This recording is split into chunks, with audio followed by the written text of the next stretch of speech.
This is a forgery, and a poor one at that. The words, laced with condescension, cut through the polite murmur of First National Trust. Claudio J. Russell, the teller, held the $15,000 check aloft between two fingers as if it were soiled. Muriel J. Pedigo stood motionless at the counter, her hands resting calmly on the polished oak, while her knuckles bleached white. Claudio made a show of examining the paper, drawing curious glances from the Friday afternoon line and causing security guard Leo to step away from the door, his hand drifting to his belt. Then Claudio committed to the performance. He tore the check in half with deliberate, cruel slowness, the rip cracking through the lobby like a shot. He let the two pieces flutter into the trash bin at his feet. "There's no need for this charade to continue," he announced, his voice carrying. Other patrons shifted uncomfortably, their eyes locked on the black woman now encircled by silent accusation. Have you ever been so publicly shamed that the world seemed to slow down, your body turning to stone while your mind burned with a cold, clear fire? For Muriel, the humiliation was a distant sting, overshadowed by a deeper, lingering grief. But as the pieces of her son's gift settled in the trash, a new feeling pierced the numbness. Not rage, but a mother's ferocious, unwavering pride. The digital clock above the door glowed 3:48 p.m., 12 minutes until closing, but Claudio behaved as if he held all the time in the world. He plucked the torn halves from the bin, holding them up for the growing audience. "A donation from a Scott G. Pedigo," he read aloud with mock ceremony, "for Muriel's Haven. I know every significant donor in this city, and that name means nothing." Branch manager Olivia Reed emerged from her glass-walled office like a hawk spotting prey, her low heels tapping a rhythm of authority. She didn't look at the check or ask for context. "What's the problem, Claudio?" she asked, her crossed arms and the dismissive wave of her hand toward Muriel, signaling her verdict long before the trial. From the next line over, a university student named Chloe angled her phone, its screen silently capturing the scene.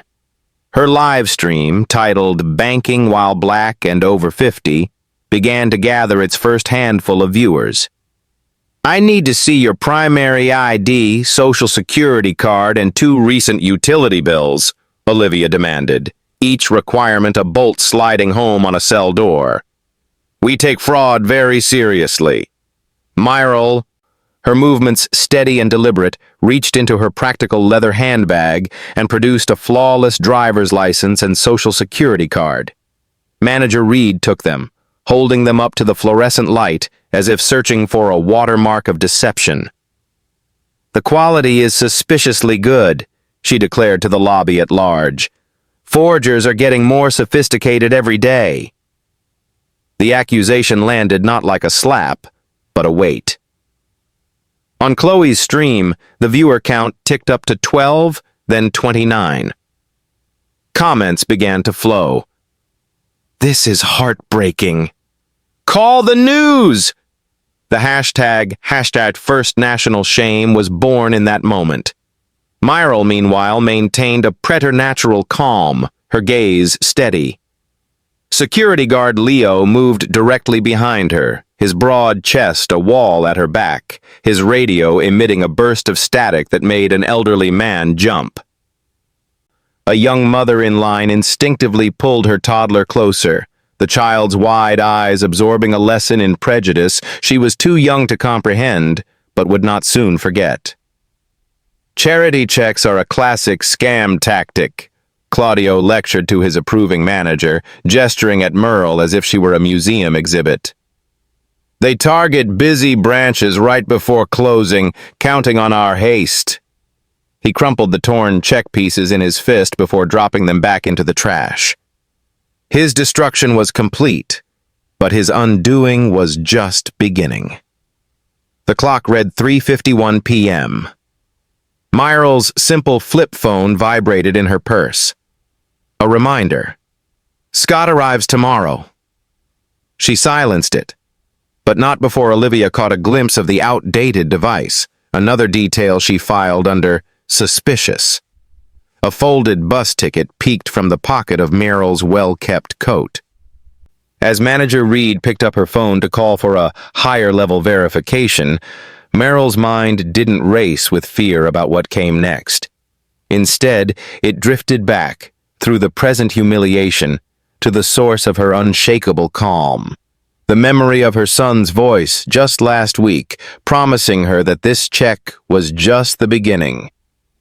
The memory of Scott's voice was a warm, solid thing in Meryl's chest, a stark contrast to the cold theater unfolding around her.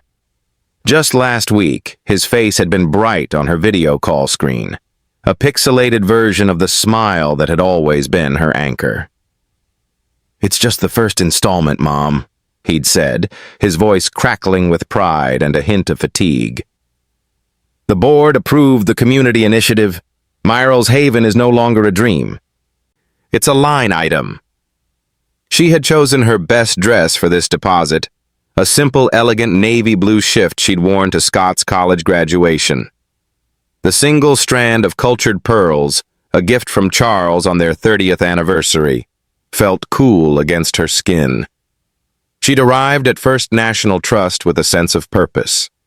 The $15,000 check held not just in her hand, but in her heart. It was a tangible piece of her husband's dream, now entrusted to her and their son. Claudio J. Russell had watched her approach his teller station with the weary disdain of a man who believed he'd seen it all. He saw a black woman in her late 60s, her posture too straight, her demeanor too calm for someone of her assumed station. Another one, he'd thought. Probably a Social Security scam, or trying to cash a stolen check. The memo line, for Meryl's Haven, confirmed his suspicion. A made-up charity, a classic ploy. His internal monologue was a running commentary of prejudice. They always get the details wrong. They think a fancy name and a big number will fool us. He took the check, his fingers pinching the corner. The amount, $15,000, was audacious. He held it up to the light, not checking for watermarks, but performing an inspection for the benefit of the Friday afternoon crowd. He saw the name Scott G. Pedigo and dismissed it. No one of consequence had that name. He knew the important families in the city, and they weren't named Pedigo. "This is a forgery, and a poor one at that," he announced, his voice calibrated to carry. The low hum of the lobby stuttered and died. From the corner of his eye, he saw Sarah, the teller 2 windows down, suppress a smirk. He saw Leo, the security guard, shift his weight and place a hand on his belt, the gesture both casual and threatening. Meryl stood motionless. The polished oak of the counter felt solid beneath her palms, a grounding point.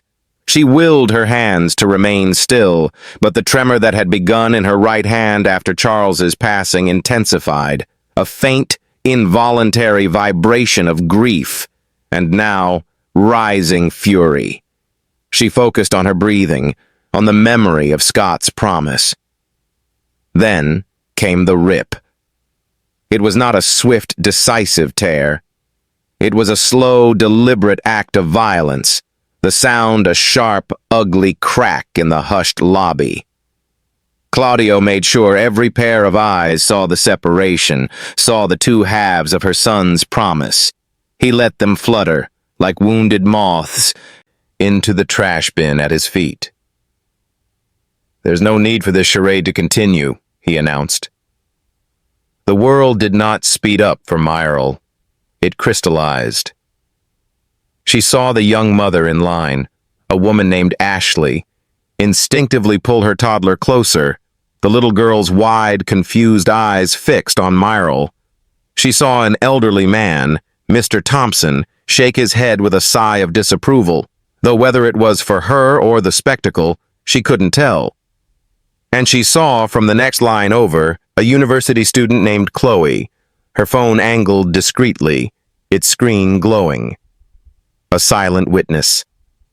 The arrival of branch manager Olivia Reed was not a rescue, but a reinforcement. Her low heels clicked a rhythm of unimpeachable authority on the marble floor. She didn't look at the torn check in the trash. She didn't ask Myrtle for her side. Her gaze swept over Claudio, then settled on Myrtle with a look of practiced bureaucratic contempt. "What's the problem, Claudio?" she asked, her crossed arms and the dismissive wave of her hand toward Myrtle delivering a verdict more final than any judge's. "I need to see your primary ID, social security card, and 2 recent utility bills," Olivia demanded, her voice dropping each requirement like a lead weight. "We take fraud very seriously." Myrtle's movements were slow, deliberate. She reached into her practical leather handbag, the one she'd carried for a decade, and produced her driver's license and social security card. They were pristine, kept safe in a protective plastic sleeve. Manager Reed took them, holding them up to the harsh fluorescent light, as if expecting them to dissolve. "The quality is suspiciously good," she declared to the lobby, a pronouncement meant to validate Claudio's theatrics. "Forgers are getting more sophisticated every day." On Chloe's live stream, the viewer count ticked up, 12, then 29. Comments scrolled. "This is heartbreaking." "Call the news!" The hashtag First National Shame was born. "He's my son," Myrtle said, her voice quiet but clear, cutting through Olivia's performance. Claudio snorted. "And I suppose he's a wealthy philanthropist?" he sneered. "He's in finance," Myrtle replied. "He just moved back to the city." "Of course he did," Olivia said, her tone implying a world of lies. She missed the quiet truth in Myrtle's eyes, the quality of the pearls at her neck that spoke of a different story. Security guard Leo moved directly behind Myrtle, his broad chest a wall at her back, his presence shifting the energy from uncomfortable to threatening. His radio emitted a burst of static, making Mr. Thompson flinch. "Charity checks are a classic scam tactic," Claudio lectured, gesturing at Myrtle as if she were a specimen. "They target busy branches right before closing, counting on our haste." To punctuate his point, he reached into the trash, retrieved the 2 halves of the check, and crumpled them into a tight ball before dropping them back. The destruction was complete. The clock read 3:51 p.m. Myrtle's simple flip phone vibrated in her purse. A reminder. Scott arrives tomorrow. She silenced it, but not before Olivia caught a glimpse of the outdated device, another clue she misfiled as evidence of deception. A folded bus ticket peeked from the pocket of Myrtle's well-kept coat. As Manager Reed picked up her phone to call for a higher-level verification, her voice tight with self-importance, Myrtle's mind didn't race with fear. Instead, she tuned out the sound. Her gaze drifted past Claudio's smug face, past the manager's performative concern, and out the large plate glass window of the bank. And there, just visible over Olivia's shoulder, was the base of the massive digital billboard that towered over the street. A strange, almost serene look settled on Myrtle's face. The humiliation was not over, but a deep, knowing calm told her their performance was about to meet its unforgiving final critic. Have you ever held a piece of paper that felt like a promise to a ghost? The question floated through Myrtle's mind, a silent counterpoint to the droning voice of Manager Reed on the phone. The check was gone, shredded into a crumpled ball in a bank's trash can, but its weight was still real in her memory. It was a weight woven from love, loss, and a future she and Charles had dared to imagine in the quiet of their living room. That very morning, the house had felt especially hollow. The silence wasn't just an absence of sound, It was an absence of him. Charles's recliner sat empty, a monument to a love story cut short by a sudden, brutal heart attack. Myrle had stood before the mantelpiece, her fingers tracing the cool silver of a framed photograph. It was their 40th anniversary. Charles's arm was wrapped around her, his smile crinkling the corners of his eyes, the same eyes their son had inherited. She could almost hear his voice, a low, steady rumble that had always grounded her. "You know, Myrle," he'd said one evening, the setting sun painting their modest living room in shades of gold. He was looking out the window at the neighborhood kids playing stickball in the fading light. "This community raised us. It raised Scott. But it's not giving these new kids the same chances." He'd turned to her, his expression serious. "What if we could build a place, somewhere safe, with computers, a library, maybe a music room, a place where they could just be, where they could dream bigger than this block?" Myrle had laughed, a warm, comfortable sound. "And what would we call this palace of yours, Charles Pedigo?" He'd grinned, that infectious, boyish grin. "Why, Myrle's Haven, of course. Because any place you are is a safe place." It had been a joke, a sweet, off-the-cuff endearment. But the name had stuck, evolving from a punchline into a shared prayer.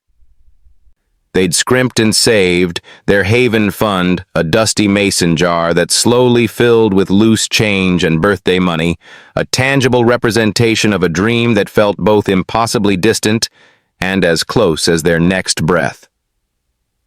Then Charles was gone.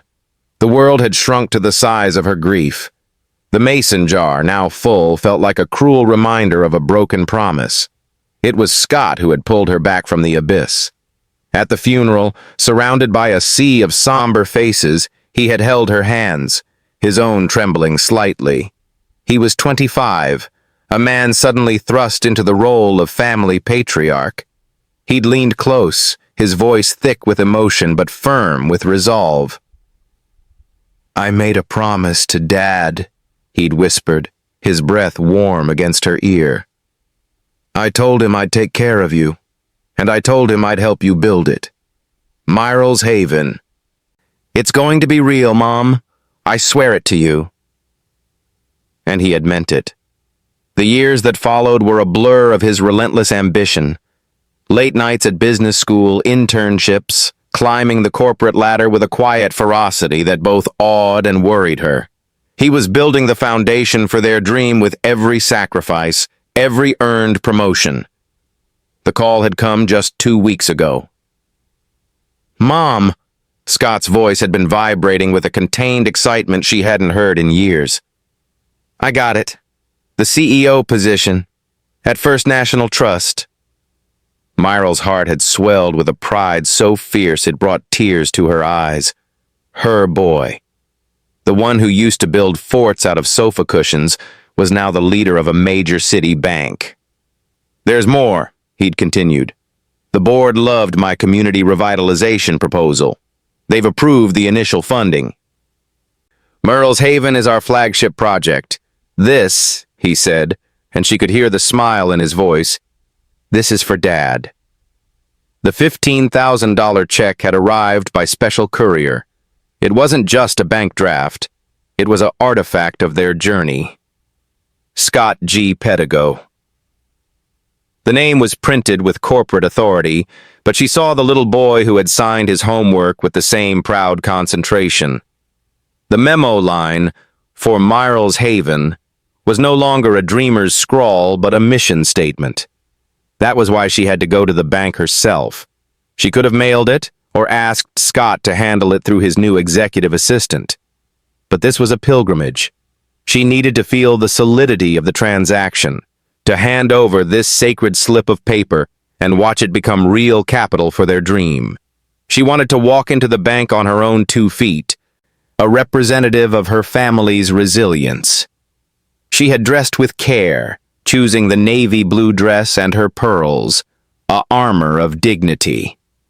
The check was tucked securely in her purse, As she'd stood in line at First National Trust, she hadn't felt like a customer making a deposit. She'd felt like a bearer of a covenant, carrying the hopes of her late husband, the fierce love of her son, and the latent potential of an entire community in her hands. She had walked through those polished brass doors filled with a light, hopeful anticipation, ready to plant the seed of a legacy.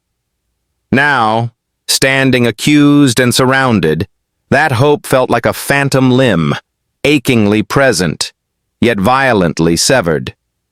The memory of her hopeful walk into the bank crashed against the cold reality of the torn check, the sneering teller, and the manager's contempt. The promise to the ghost had been desecrated, and the quiet fire of a mother's pride began to burn away the last of her numbness, leaving in its wake a steel-hard resolve. Claudio J. Russell believed in rules, order, and the unspoken hierarchy of who belonged where. This belief was the scaffolding that held his world together, a world meticulously curated within the four walls of his small, spotless apartment. Every book was aligned, every surface gleamed, and the silence was a testament to his control.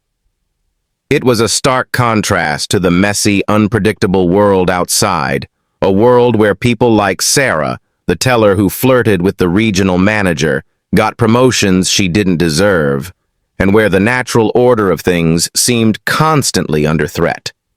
That sense of encroaching chaos had been palpable at the bank all week. Just an hour before Myrtle Pedigo walked in, the teller line had been a hotbed of nervous gossip. "I heard the quarterly reports are a bloodbath," Sarah had whispered, leaning over the partition between their stations. "Rumor is the board is talking about closing a dozen branches." Claudio had straightened a stack of deposit slips, his lips pressed into a thin line. "Financial indiscipline. It's what happens when standards slip."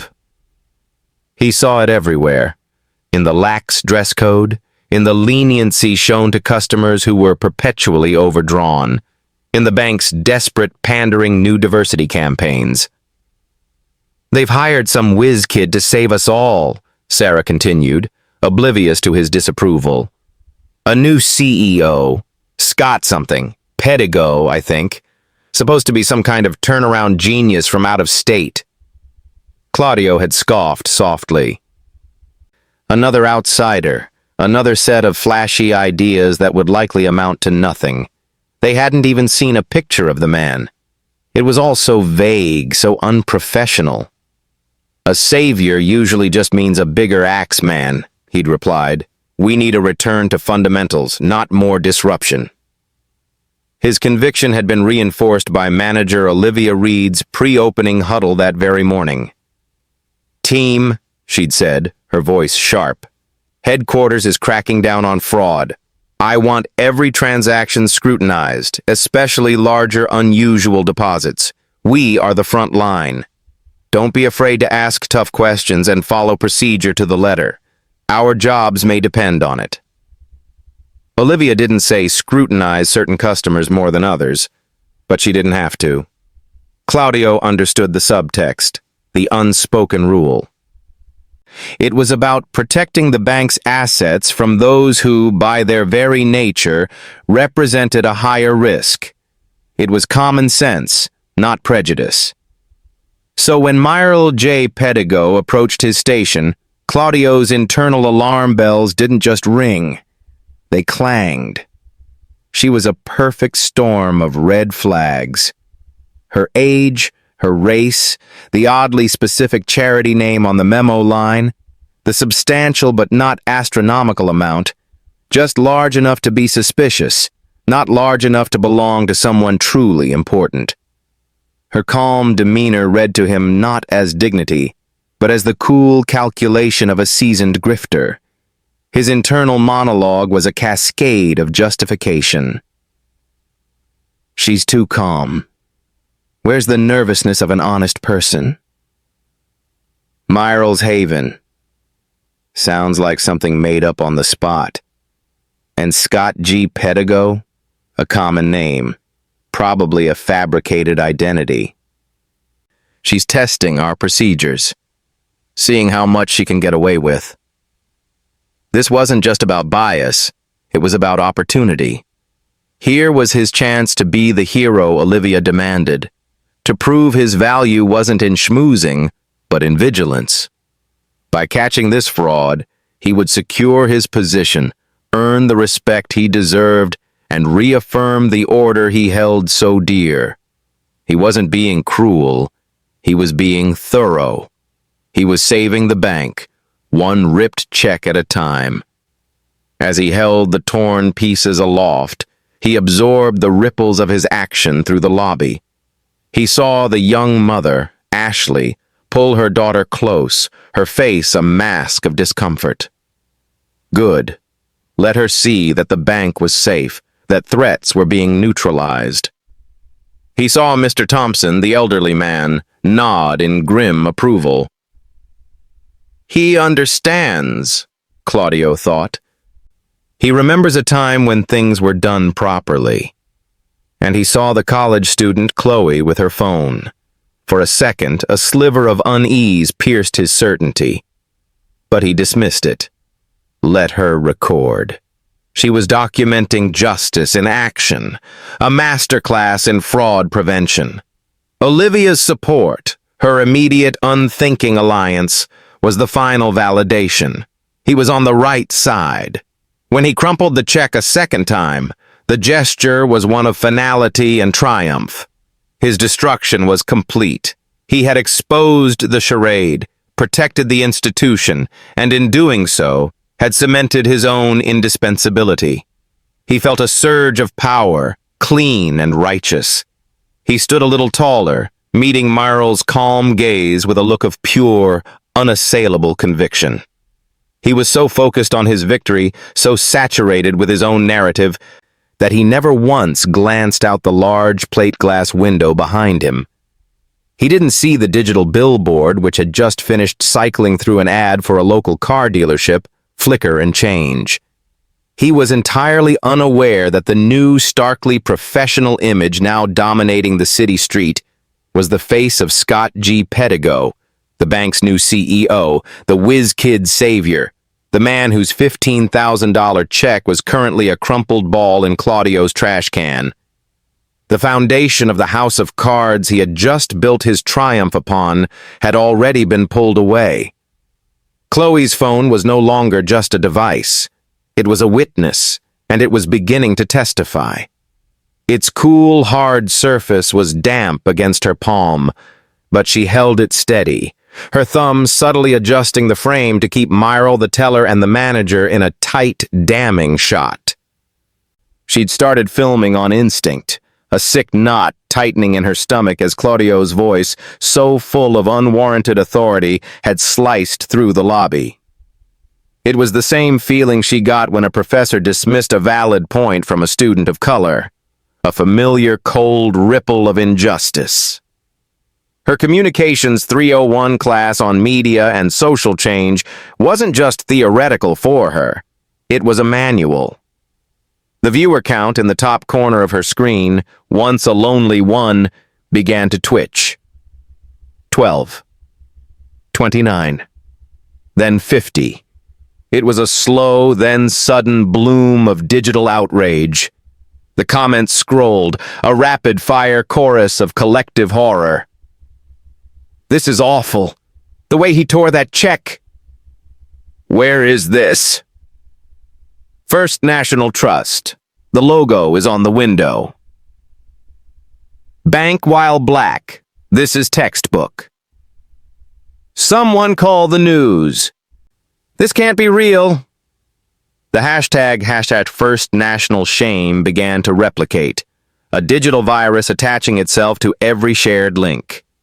Chloe's live stream, titled Banking While Black and Over 50, was no longer a private recording. It was a public square, and a crowd was gathering. Manager Olivia Reed, sensing the shift in the room's energy but misreading its source, doubled down. The presence of an audience she wrongly assumed was for her performance of due diligence. She drew herself up, her voice becoming a weapon of bureaucratic intimidation. "I'm not satisfied with this," she announced, her gaze locked on Myrtle. "I'm going to need your social security card and 2 forms of proof of address, dated within the last 30 days. And I'm warning you, if this is an attempt to defraud this institution, we will involve corporate security and the police. This is a federal matter." Each word was a hammer blow designed to shatter a criminal's composure. But Myrtle was not a criminal. She was a matriarch. She met Olivia's stare, her own eyes pools of unsettling calm. "My son works in finance," she said, her voice even, a stark contrast to Olivia's sharp tones. "He just moved back to the city to start a new job." Claudio couldn't suppress a derisive snort. "I'll bet he did," he muttered, loud enough for those nearby to hear. The dramatic irony was so thick it was suffocating. Chloe, watching through her screen, felt a hysterical laugh bubble in her throat. "Lady, you have no idea," she thought, her fingers itching to type the truth into the comments but not daring to break her filming. Her phone vibrated with a text. It was her roommate, Maya. Maya. "Chloe! OMG, I'm watching this. Is this for real? This is at the branch downtown? I just shared the link with the campus news blog." The external world was crashing in. A moment later, a notification popped up on her stream. "Ben Carter, Channel 7 News, is now watching." Her breath hitched. This was no longer just social media. This was the news desk. Amidst the escalating tension, a flicker of uncertainty, brief and terrifying, passed through Claudio. As Myrtle reached into her bag for her documents, the light from the ornate lobby chandelier caught the single strand of pearls at her neck. They glowed with a soft, unmistakable luster. Not the cheap plastic sheen of costume jewelry, but the deep inner light of the real thing. They were elegant, understated, and spoke of a quiet, cultivated taste that didn't align with the desperate scammer he had painted in his mind. The thought was a crack in his foundation, a sliver of cold doubt. What if? But it was too late. The narrative was set. The surge of power he'd felt, Olivia's approving nod, the audience of customers. It was a drug. He crushed the doubt instantly, attributing the pearls to another layer of the deception. Sophisticated, he told himself, just as the manager had said about the IDs. They're getting better. He leaned toward Olivia, playing the expert. It's a common tactic, he said, gesturing vaguely at Myrtle. They use real-sounding stories to create confusion. My son the financier. It's meant to throw us off. Olivia nodded, her faith in him absolute. She picked up the heavy handset of her desk phone, her fingers stabbing the numbers for corporate security with theatrical urgency. Yes, this is branch manager Olivia Reed at the downtown location, she said, her voice carrying across the now silent lobby. We have a code 24 in progress. A female suspect attempting to deposit a fraudulent check for $15,000. Yes, she's still here. We're detaining her pending your arrival. The word detaining hung in the air, heavy and legalistic. Security guard Leo took a half-step closer to Myrtle, his presence now an explicit threat. Chloe's phone felt like a live wire. The viewer count ticked past 400, then 500. The comments were a waterfall of fury and support. Detaining? For what? This is a lawsuit waiting to happen. I'm never banking there again. Someone get this woman a lawyer. The CEO's name is Scott Pedigo. Look it up, look it up. But inside the bubble of the bank, the only reality was the one Olivia and Claudio were manufacturing. The call was made. The wheels of their own destruction were now in motion, greased by their prejudice, and recorded for the world to see by the unblinking eye in Chloe's steady hand. The real crime was no longer fictional. It was being committed in high definition by the people in charge. It was just a flicker of light, a change in the ambient glow from the street, but it changed everything. The minute after Olivia Reed hung up the phone stretched into an eternity. The lobby was a vacuum, every sound sucked into a tense, humming silence. The only movement was the slow, deliberate sweep of the second hand on the large, utilitarian clock above the door. 2:59 p.m. Myrle's gaze drifted to it, then down to her own simple, functional watch, a gift from Charles for their 25th anniversary. She confirmed the time, a small, almost imperceptible nod to herself. It was a gesture not of anxiety, but of confirmation, as if she were a conductor checking her score before the symphony began. Claudio, still riding the fading high of his righteous performance, shifted his weight. The silence was unnerving. He had expected tears, pleading, the frantic backpedaling of a caught criminal. Myrle's glacial calm was a void his narrative couldn't fill. His eyes, seeking an anchor, drifted absently past her shoulder, through the large plate glass window that looked out onto the bustling city street. The massive digital billboard directly across the road, a permanent feature of the urban landscape, was cycling to its next advertisement. The colorful soda commercial vanished, replaced by a stark, professional blue and white background. Then the new image resolved. It was a headshot of a young black man in an impeccably tailored suit. He had a confident, easy smile, but his eyes, intelligent, kind, and unwavering, held a familiar, steely resolve. They were Myrle's eyes. Beneath the portrait, in bold, authoritative text that was legible from the moon, were the words, "First National Trust welcomes our new CEO, Scott G. Pedigo. The future of banking is here."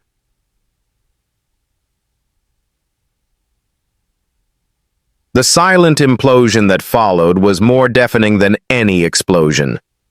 In slow, horrifying motion, Claudio's smug expression first slackened with confusion. His brain, so adept at fitting facts to his prejudice, scrambled to process the information. Scott G. Pedigo. The name. It was the same name. He stared. The face. It had her eyes. He looked from the 20-foot-tall, smiling face of his new boss, the man hired to save them all, down to the crumpled ball of paper in the trash can that bore the same name. He looked at Myrle's calm, composed face, seeing the undeniable genetic link he had been too blind to see. The pieces of the universe, which he had so carefully arranged, shattered and reassembled themselves into a terrifying new reality. The blood drained from his face so completely he looked like a wax figure. A small, almost inaudible sound, a strangled escaped his lips. Olivia Reed, who had been straightening a pile of brochures with an air of finality, followed his frozen gaze. Her hand, hovering over the pamphlets, stopped mid-air. Her jaw, usually set in a firm line of authority, went slack. The color leached from her face, leaving a sickly, grayish pallor. Her eyes widened, darting from the billboard to Claudio's horrified face, then back to the billboard, as if hoping the image would morph into something, anything else. The name, the face, the timing, the check. The connection wasn't a slow dawning. It was a catastrophic systems failure. It was the horrifying clarity of a man realizing he hasn't just shot himself in the foot, but has launched the nuclear codes. Into this perfect petrified silence, Myrle spoke. She didn't raise her voice. She didn't need to. Her words, soft and clear, fell into the quiet like stones into a still pond. "As I said, Mr. Russell," she said, her gaze holding his. "He's my son." The sentence was simple, but it carried the weight of every dismissed answer, every condescending smirk, every ounce of humiliation they had tried to heap upon her. It was not a shout of victory, but a quiet, devastating statement of fact. On the other side of the lobby, Chloe's phone captured it all. Claudio's disintegration, Olivia's paralysis, the way the entire narrative of power and control had inverted in a single silent moment. She leaned closer to her phone, her voice a trembling, awe-struck whisper meant for the nearly 800 people now watching. "Oh my God," she breathed, the words echoing the thoughts of every viewer. "You all are not going to believe this." The ringtone was a generic chime, but in the marble silence it sounded like a fire alarm. The sound came from Myrle's practical leather handbag, a simple digital trill that sliced through the frozen tableau. Every eye in the lobby, which had been darting between the billboard and the petrified bank employees, snapped toward her. With movements that were still impossibly calm, Myrle reached into her bag and retrieved the flip phone. She didn't look at the screen. She already knew. She answered, pressing the speakerphone button with a deliberate click that echoed in the hush. "Mom?" Scott's voice filled the space, tight with concern. "Are you okay? I'm seeing a live stream?" The last part was a question, laced with a dawning, horrific disbelief. Myrle's voice was a placid pool. "I'm here, Scott." The concern in his voice evaporated, replaced by a cold, sharp fury that was all CEO. "What is happening? Are you at the downtown branch? The stream says they're detaining you. Who is detaining you?" Myrle's gaze settled on Claudio, who looked as if he were trying to will himself through the solid floor. "I'm with Mr. Russell, the teller, and Manager Reed," she said, her tone conversational, as if introducing neighbors. "They believe the check you wrote me was a forgery." There was a beat of stunned silence on the other end of the line, followed by a low, controlled breath. "Put him on the phone." The command was quiet, but it carried the weight of absolute authority. Myrle extended the phone toward Claudio. Her hand was steady. "My son would like a word." Claudio stared at the device as if it were a live grenade. His own hands were trembling violently. He had to use both of them to take it, his fingers fumbling against the plastic. "This is Claudio Russell," he stammered, his voice a thin, reedy shadow of its former boastful self. "Mr. Russell?" Scott's voice was no longer that of a son, but of a judge. It was crisp, clean, and utterly merciless. "Let me be certain I understand. You are holding my mother, Dr. Myrle Pedigo, because you destroyed a check I, Scott G. Pedigo, wrote to her for $15,000. A check that was the initial funding for the Myrle's Haven Youth Center, a project named for her and established in memory of my late father. Is that correct?" Each word was a precise, surgical incision, laying bare the grotesque absurdity of the situation. Claudio could only manage a weak, guttural noise of affirmation. "Explain your reasoning," Scott commanded, the ice in his voice promising a world of pain. It looked suspicious, sir," Claudio whispered, his eyes screwed shut. "The charity. We'd never heard of it. I was following procedure." "Your procedure," Scott cut him off, the words cracking like a whip, "has just cost this bank its reputation and potentially millions of dollars. You will hand the phone to Manager Reed. Now." Claudio nearly threw the phone at Olivia, who flinched as she took it. Ms. Reed, Scott's voice continued, without missing a beat. You have 5 seconds to confirm that my mother is free to leave, and that you will personally retrieve every piece of the check you allowed to be destroyed. Mr. Pedigo, Scott, sir, Olivia spluttered, her professional facade in ruins. This is a terrible, terrible misunderstanding. There was no misunderstanding, Scott stated, his tone leaving no room for argument. There was only prejudice. We will discuss your future or lack thereof with this institution in short order. Now, put my mother back on the phone. As Olivia, her face a mask of sheer terror, handed the phone back to Myrle, her desk phone began to ring. Then her cell phone, vibrating violently in her blazer pocket. Then the main bank line. The lights on the console lit up like a Christmas tree. A cacophony of corporate panic. The regional director. Corporate communications. Legal. The viral live stream had triggered a 5-alarm fire at headquarters. Myrle took her phone, switching it off speaker and bringing it to her ear. Scott? Mom, I'm on my way. I'll be there in 10 minutes. I can't even... Scott, listen to me, Myrle said, her voice low but firm. She turned slightly away from the stunned audience, her focus entirely on her son. This isn't just about you and me. This is about every single person who has ever walked in here and been made to feel less than human. Firing these two won't fix the system that created them. She could feel his frustration through the phone, his desire for immediate, personal justice. But she was his mother, and he listened. What are you saying?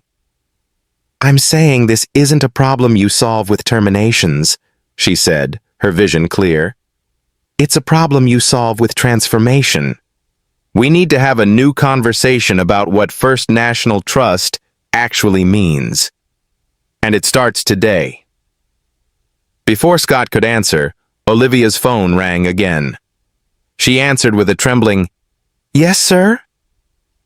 She listened for a moment, then her shoulders slumped in absolute defeat. She hung up and looked at Claudio, her voice hollow. Claudio, Mr. Russell, that was Regional Director Evans. You are both suspended, effective immediately. Please gather your personal items. Security will escort you out. The finality of the words was stunning. Leo, the security guard, who moments before had been looming over Myrle, now stepped uncertainly toward Claudio and Olivia, his role reversed. The predators had become the prey. As the stunned employees were led away, the lobby fell into a new kind of silence, charged with awe and disbelief. The other customers, Ashley and her daughter Mr. Thompson, Chloe with her still recording phone, simply watched Myrle. She stood alone in the center of the marble floor, the quiet eye of the storm she had weathered. Then, she moved. She walked back to Claudio's teller station, leaned over, and reached into the trash can. With gentle, almost reverent fingers, she picked up the crumpled pieces of the $15,000 check. She smoothed them against her palm, the torn edges a testament to a broken promise that she was already planning to rebuild, stronger than before. The paper was ruined, but its purpose had never been more alive. The torn edges of the check felt like a wound, but in Myrle's hands, they felt like a blueprint. She was still standing there, the crumpled fragments resting on her palm, when the brass doors of the bank burst open. Scott strode in, his overcoat flaring behind him. The CEO veneer he'd wielded on the phone was gone, stripped away by the raw fear of a son. His eyes scanned the lobby, frantic, until they found her. In 3 long strides, he was at her side, his hands on her shoulders, his face a canvas of relief, fury, and anguish. "Mom," he breathed, the word laden with everything he couldn't say. "Are you hurt?" Myral looked up at her boy, seeing the man he'd become and the child he'd always be to her. She placed a steadying hand on his arm. "I'm fine, Scott. They couldn't hurt me. Not in any way that matters." He pulled her into a tight embrace, his body trembling with a delayed reaction. Over his shoulder, Myral could see the remaining bank staff frozen, watching the scene with a mixture of terror and awe. The power in the room had irrevocably shifted. "I'll burn this place to the ground," he whispered, his voice thick with a protective rage. Myral pulled back, holding his gaze. "No," she said, her voice firm. "You're going to rebuild it better." The world outside was already reacting. Chloe's live stream, ended only minutes before, had been downloaded, clipped, and was now spreading like a virus. On the mounted television in the bank's waiting area, the local news channel broke into its regular programming. "We're following developing drama downtown," announced a grave-faced anchor. "A viral video appears to show shocking discrimination at a First National Trust branch, involving the bank's own new CEO." A clip of Claudio tearing the check played on a loop. The chyron at the bottom of the screen read, "Hatch banking while black at Myrtle's Haven." The hashtag was a rallying cry. On social media, it was no longer just a story about a check. It was the story of a dream named Myrtle's Haven. People shared their own stories of microaggressions and outright racism at banks. Donations to a hastily set-up online fund for the community center began to trickle in. Across the city, in his sterile, silent apartment, Claudio J. Russell watched the same news report. He sat on his pristine sofa, still in his teller's vest, a half-empty glass of water shaking in his hand. The image of his own face, frozen in smug superiority as he tore the check, was everywhere. He saw the comments, "Fire this racist." His name is Claudio Russell. He deserves to never work again. He was a meme, a villain, a cautionary tale. The shame was a physical weight, crushing his chest. He had wanted to be a hero upholding order. Instead, he was the architect of his own very public ruin. Meanwhile, in the executive suite on the top floor of the bank's headquarters, Scott faced a different kind of fire. The board of directors, a collection of pale, stunned faces, sat around a polished mahogany table. "The stock is down 6% in after-hours trading," one of them sputtered. "The PR fallout is catastrophic." Scott stood at the head of the table, his mother's quiet ultimatum echoing in his mind. He placed his hands flat on the table, leaning forward. "The discussion is not about the fallout," he stated, his voice leaving no room for argument. "The discussion is about our future. My mother was not asking for revenge. She was issuing a challenge. We can either become the bank that publicly humiliated the family of its new CEO, or we can become the bank that she transforms into a national model for inclusion and community partnership." He outlined it not as a request, but as the only viable business strategy. Mandatory intensive bias training for every employee, starting with the board. A full audit of lending and customer service practices. And the immediate, fully funded launch of the Myrtle's Haven Financial Literacy and Community Trust, with his mother as the founding chair. "This isn't damage control," Scott concluded, his gaze sweeping the room. "This is a corporate rebirth, and it's the only way we survive." Back in her community, the news was a current of electricity. In the church hall, at the grocery store, on front porches, people clustered around phones watching the video. There was anger, yes, a deep, familiar bitterness. But there was also a swelling, defiant pride. "That's Meryl Pedigo!" someone exclaimed. "Charles would be so proud," said another. The dream of Myrle's haven, once a quiet prayer, was now on the evening news. It felt real, tangible, and fiercely protected. That night, in the quiet of her home, Myrle sat at her kitchen table, dim. The photograph of Charles watched from the mantel. She laid the two torn halves of the check on the table and carefully unrolled the crumpled ball. She took a roll of clear tape and, with painstaking precision, began to join the pieces. The tape was a scar across the paper, but it held the promise together. When she was finished, she held it up. The check was void, useless as financial currency. But as a symbol, it was priceless. It was a map of resilience, a contract for change, and a testament to a love that no amount of tearing could ever truly destroy. It was no longer a check, it was a founding document.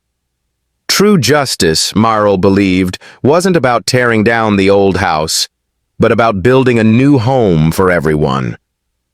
A month after the incident, the bank's main conference room, once a place of staid financial forecasts, was transformed into a stage for that new beginning. Flashes from press cameras illuminated the room as Scott G. Pedigo stood at a podium bearing the bank's redesigned logo.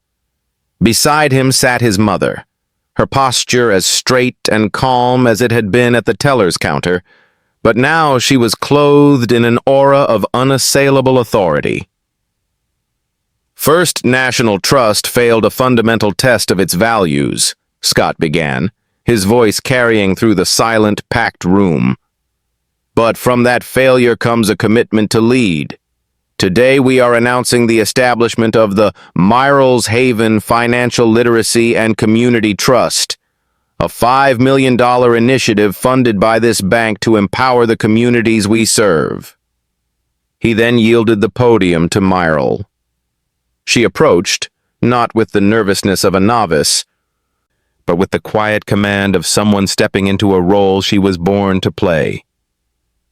"Thank you," she said, her voice clear and steady. "A torn check can't be uncrumpled, but the promise behind it can be fulfilled tenfold. This trust isn't an apology. It is a partnership.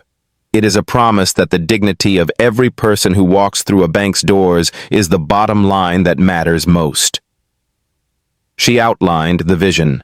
After-school financial literacy programs for teens, small business grants for local entrepreneurs, and the Cornerstone Project, the physical Myrle's Haven Community Center, complete with a library, computer lab, and safe gathering spaces. Myrle was not a figurehead. In the Trust's new offices, she sat at the head of a table, architectural blueprints spread before her. She asked sharp, insightful questions about budget allocations and construction timelines, her finger tracing the lines that would soon become walls where children could dream. The bank executives in the room, initially wary, quickly realized she possessed a formidable, practical intelligence honed by a lifetime of managing a home and a community. Systemic change began to ripple through the bank. The downtown branch, now a flagship for the new ethos, underwent its own transformation. Mandatory intensive bias training sessions were no longer a corporate checkbox, but a core operational requirement. Tellers and managers alike sat through workshops, their discomfort palpable as they analyzed the viral video not as a public relations disaster, but as a case study in their own potential for prejudice. Community advisory boards were established, giving local leaders a direct voice in the bank's policies and investments. In his small apartment, Claudio J. Russell watched Myrle's press conference interview on a late-night news program. He was unemployed, his resume now a toxic asset, his name synonymous with bigotry. He watched her speak not of vengeance, but of building, of creating a haven. He saw the depth of her compassion, the steel in her resolve, and for the first time, he did not see a category, black woman, potential criminal. he saw a human being, a person of profound strength and character whom he had tried to break. He didn't forgive himself. That felt impossible. But the brittle shell of his own prejudice finally cracked, replaced by a gnawing, shame-filled understanding of the damage it caused. A week later, the final piece of the old narrative was physically dismantled. The billboard that had once heralded Scott's arrival came down. In its place, a new image was installed. It showed Myrle and Scott standing side by side, not in a stiff corporate pose, but smiling, their resemblance striking and natural. Myrle's hand rested on her son's arm. The tagline beneath them was simple, powerful, and directly answered the humiliation of the past. Our family, trusting yours.